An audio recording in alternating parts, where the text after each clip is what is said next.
What is going on, ladies and gentlemen? It is your host with the most, Whiteboy7thst, with another fantastic episode of High School Stories. And I gotta give a huge shout out to you guys. You were unbelievable with the amount of support on the last episode. By the way, you can find that link in the description. It's a good story. You don't want to miss it. But I had a goal for 10,000 likes, and you guys crushed it with freaking over 30,000. Are you guys crazy? And when I saw that, honestly, it made my day, and I had a smile on my face just to see you guys show up like that, so strong. I was so proud. So thank you guys for that. I appreciate it. And yeah, so we are playing a little NHL 14 anniversary mode, 94 anniversary mode, old school, and I have a hockey related story, so it's a perfect fit. So what I like about the anniversary mode, they changed the controls to kind of be a little bit more classic. Just think of gaming in 1994. There weren't as many buttons, and it wasn't as complicated, and it was a little bit more simpler, and I like that for me because it was easy for me to pick up, being a first time player of the series. I played other sports games, but never hockey, so this game type in particular was really easy to pick up, and I like that about it, as well as you can just hit the crap out of people. You gotta see me knock some people out of their freaking shoelaces, and their teeth are gonna go flying, and I'm gonna punch some people down. It was pretty sweet. You can actually fight people, and like you can box on the freaking ice, which was awesome. So yeah, I was having a lot of fun, and secretly I'm little by little becoming more of a hockey fan because I'm in deep behind enemy lines, Chicago Blackhawks area and territory, and I've been watching just a little bit. And so let's get to the story.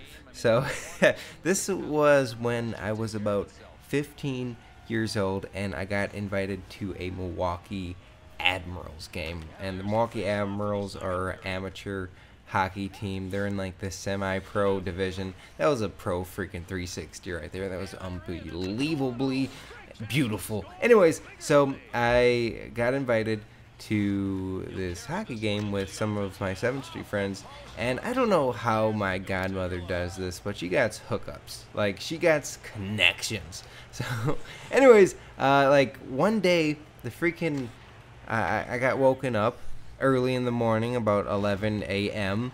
by a freaking truck, a garbage truck in the back of my alley. They're always so loud, and they can't come at freaking reasonable times, even though, you know, I am on gamer sleep schedule, so it's a little messed up. So I'm like, okay, what the hell's going on here? Is there some kind of homeless soup kitchen going in the back of my 95 Taurus? What's going on, and what's all this ruckus? So I open my back window, and I see my godmother on the side of this freaking garbage truck in an advertisement for recycling, like with this big old smile on her face. And I was like, what the hell is going on?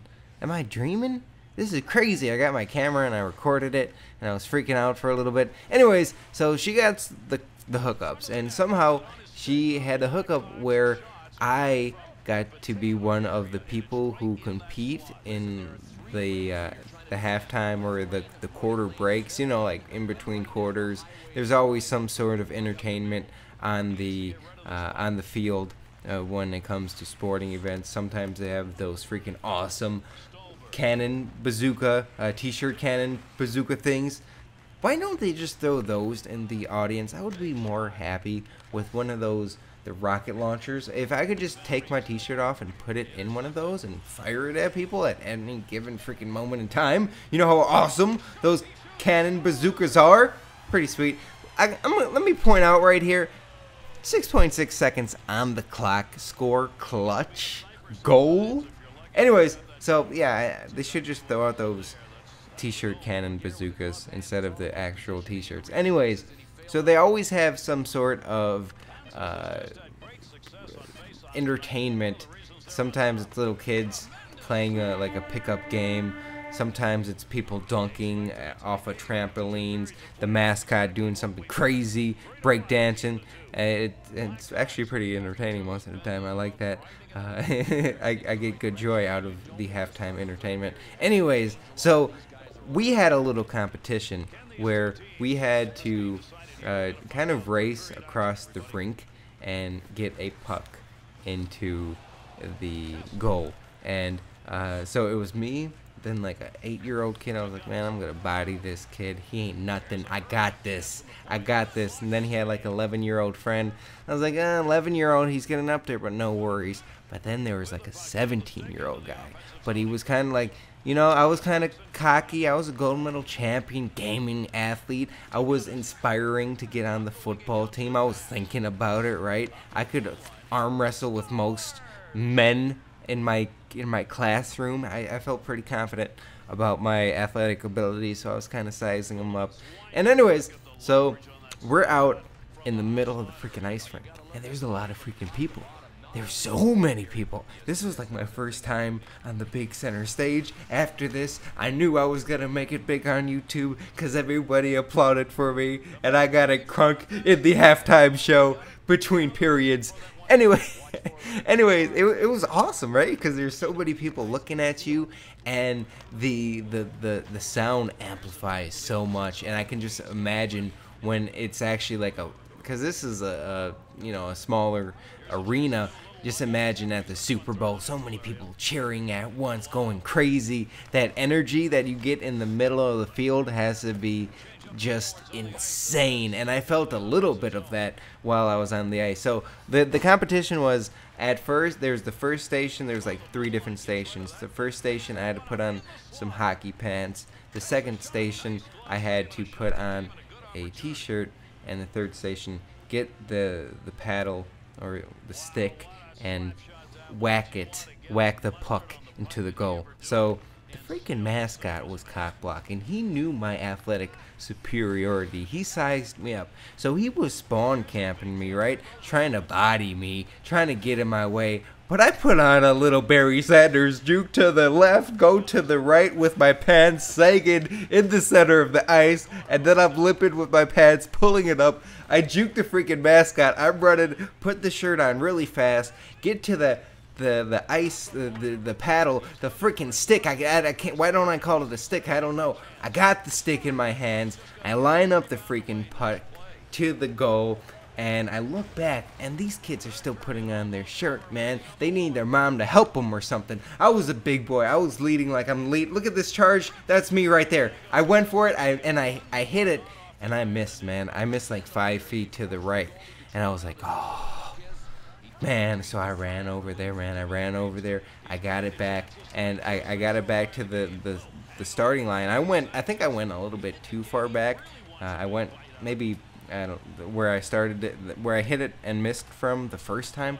I went all the way back, and by that time, these kids were running up on me. And by the way, did I mention there was a box ticket for a game? Those awesome boxes with free food catered?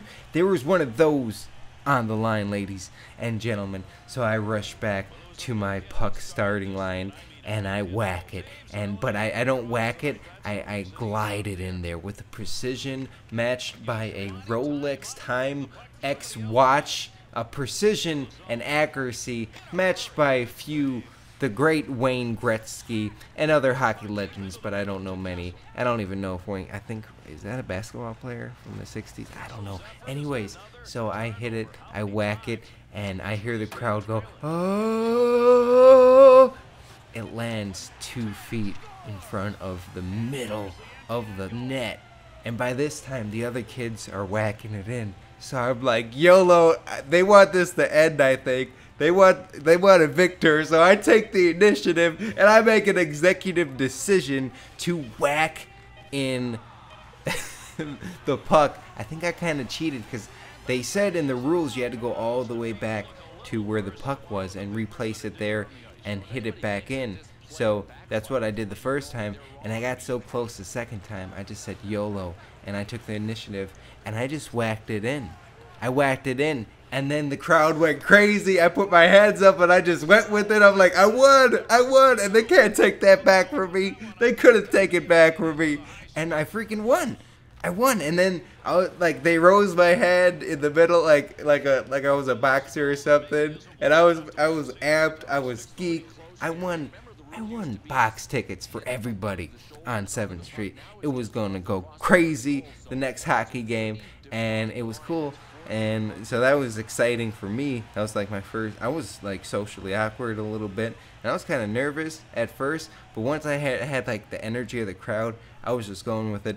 So I end up like taking a few hockey pucks because they had like 1,000 of them there. I'm like, I can I have these? They're like, take one. I'm like, all right, I'll take 4. Anyways, I had a few hockey pucks, and they're really bouncy too. I think they were like maybe some kind of practice pucks, but they're really bouncy. I remember just like bouncing it around my room, and it was pretty sweet. Anyways, so we win the box tickets. We go and play or watch the game in the box maybe a week later, and it was the same day of a Bucks game, a playoff Bucks game. So we have like 12 7th Street friends in there in the box. It's going crazy. There's a TV in the box. I think there's 2 of them.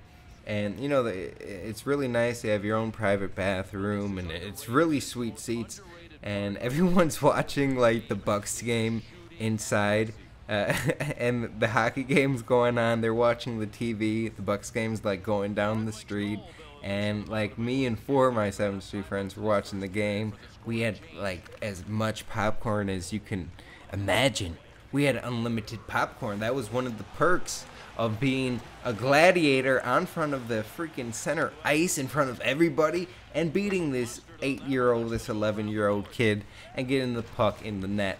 That's one of the many benefits that I received for my extremely heroic and brave accomplishment in the online gladiatorial ice rink community. So we had all this popcorn. Something ends up happening where we whack some of the popcorn into the fans below our booth, our high-held booth in the heavens of the freaking arena, looking upon all before us. And the people down there, like, we hit them with popcorn, and it was an accident. We're like, whoa, dude, don't hate on our booth swag. We're sorry. We apologize. It won't happen again. It happened again. And the guy was kind of intoxicated, and he was mad, and it was kind of our fault for like goofing around, but we're just having fun, man. We had a freaking booth. It was awesome, swagged out, and then he kept on like getting mad, and we were just like trolling him back and forth the whole game. We almost hopped down out of the booth and got crazy, and it was a cool, fun experience. And I thought it was just weird that the people that I came with to the booth, instead of watching the hockey game that was there, a lot of them were watching the TV for the basketball game. But anyways, guys, thank you for watching this episode of High School Stories. If you made it this far, be sure to give this video a like. Let's try to get 30,000 again. That'd be awesome if we can reach that heroic accomplishment. And I just figured that I already talked for 13 minutes and almost a half, and if I can talk for about 10 seconds more, it'll be 13:37. And then a lot of people will leave comments about that in the comment section down below, and you can include on this, and they'll be like, whoa, it's 13:37,